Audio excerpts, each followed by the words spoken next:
Hey guys, Gizmodic here, and lately everyone's going crazy over the Redmi Note 5 Pro. And like a lot of you guys, I couldn't buy it in the first sale, but I did buy the regular Note 5, and today we will be comparing its camera with the Redmi Note 4. If you look at the specifications of the Redmi Note 5 and the Redmi Note 4, both of these phones are almost identical. In fact, the Note 5 has a 12 megapixel f2.2 sensor on the back, whereas the Note 4 has a 13 megapixel f2.0 sensor. But the twist here is that the Redmi Note 5 sensor is actually the primary sensor of the Mi A1, so I expected a better performance out of the Note 5. But after I finished my testing, I don't think the Note 5 is any better than the Redmi Note 4. Let me show you some camera samples to prove my point. First, let's check out some images in daylight. The photos look warmer on the Redmi Note 5 and they are a bit cooler on the Redmi Note 4 than the actual scene. These images were shot at around 4:30 PM, so that's just 2 hours before the sunset, so everything was a little yellowish, but still the Redmi Note 5 produces a warmer image than usual, whereas the white balance on the Note 4, like I said, is on the cooler side.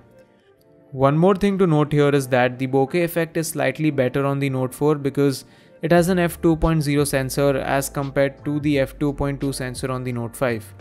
The Note 5 is probably a little better in terms of saturation, but it's not a big of a difference.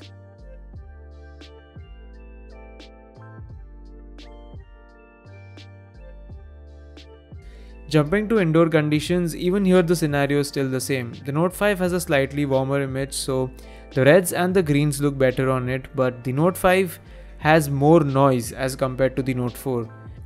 That's because of its f2.2 aperture, because it gets in less light as compared to the Redmi Note 4, so it has to compensate by shooting up the ISO, and that creates more noise.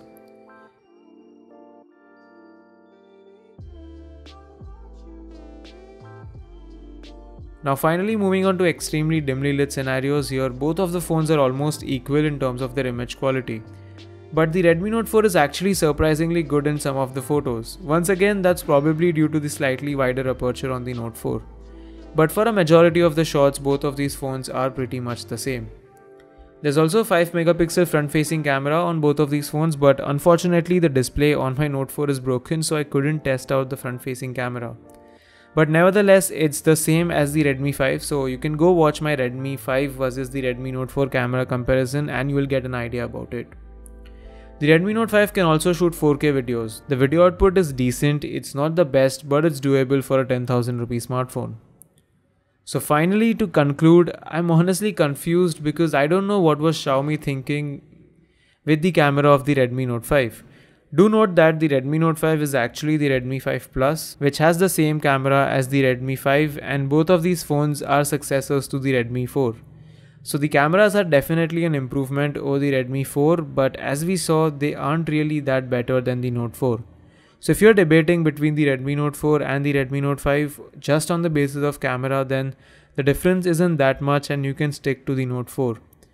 Because apart from the 18:9 display, the Note 5 is identical to the Note 4. So don't expect a lot from the Redmi Note 5 in terms of camera.